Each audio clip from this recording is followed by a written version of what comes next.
Business news: barely 24 hours after the Monetary Policy Committee of the Central Bank of Nigeria increased the benchmark interest rate from 16.5% to 17.5%, the Nigerian currency has recorded gains across investors and exporters window and the parallel market as well as foreign reserves.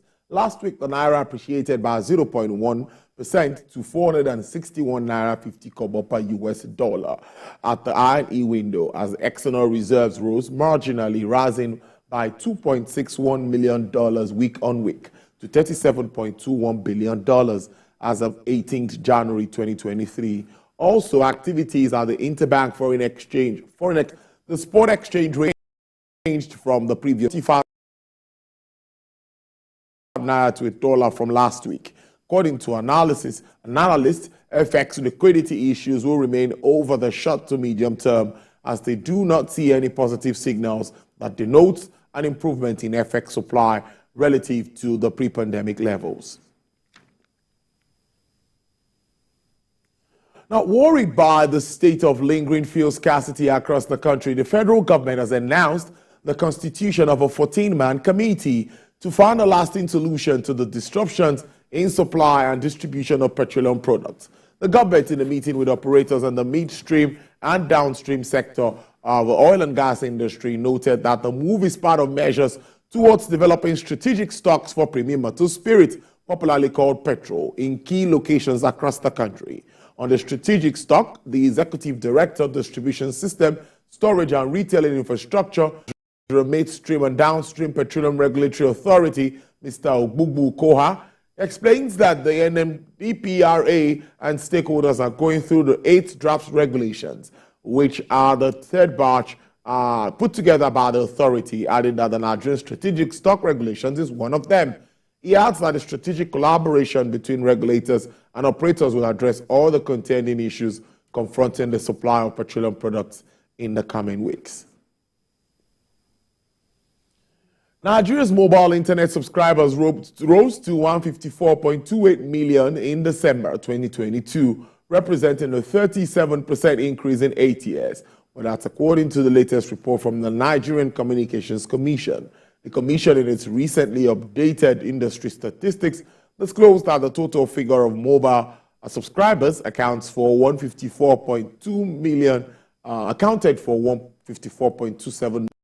living fixed wire and VORP subscribers, according to the NCC data. The total number of active mobile internet users increased to 154.28 million at the end of December from 97.03 million recorded in December 2015.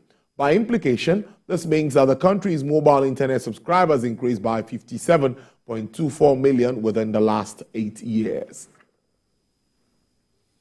In order to promote Nigeria's economic growth, the ECOWAS Trade Liberalization Scheme and the African Continental Free Trade Area will be explored. Well, this explanation was given by the new controller of the SEME Command of the Nigerian Customs Service.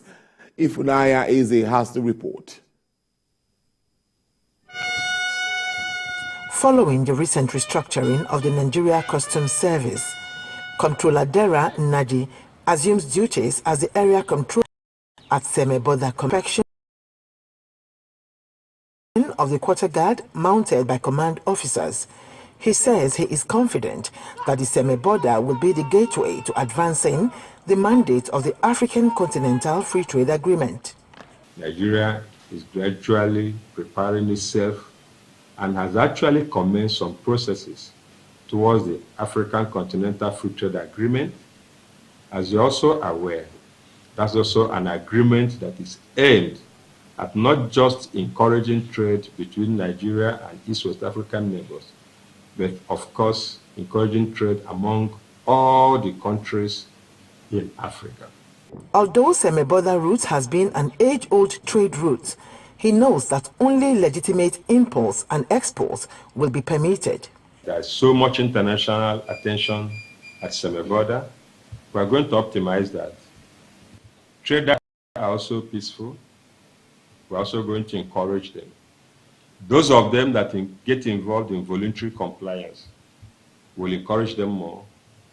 Those that are unwilling to comply, but have the tendency to change. We're going to encourage them to change. But those that are obstinate, who will never want to change, we're going to deal with them decisively. In order to ensure effective border monitoring, he emphasizes the importance of partnering with key stakeholders. Ifunanya Eze, TVC News, Lagos.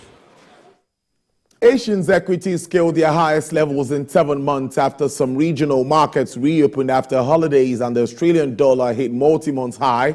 A surge in inflation made highest interest rates more likely. MSCI's broadest index of Asian Pacific shares outside of Japan rose 0.2%. Singapore jumped 1.6%. European markets were headed for a weak opening, with Eurostock 50 futures down 0.3%. German DAX futures eased 0.2% lower, and FTSE futures were steady. E-money futures for the S&P 500 shed 0.5%. Nasdaq futures lost 0.8%. Australian equities market fell 0.3%. Outside our shores now, Microsoft sales have slowed sharply as customers facing economic strains cut their spending on technology. The firm says sales rose 2% in the last quarter to $52.7 billion, the smallest quarterly increase last 6 years. Xbox video game system fell 12%, while Windows products plunged 39%. Sales growth in the firm's cloud computing unit rose by 31%, which helped to lift its firm's shares, while overall profit sank 12% to $16.4 billion. Businesses are worried about the economy, while households have been cutting back, especially as the cost of living continues to rise. In Lebanon, latest data from the country's Central Administration of Statistics shows that inflation hits 171.2% in 2022, the highest in nearly 4 decades, as the country continues to grapple with its worst economic crisis. Consumer price index surges by 6.73% in November 2022. Hyperinflation in the Western Asian country has continued for 30 consecutive months, rising annually to about 122% in December last year, recording a triple-digit increase in communication, food, water, and energy costs. According to Fitch Solutions, the country is the country with unprecedented inflation rate in the world after Sudan.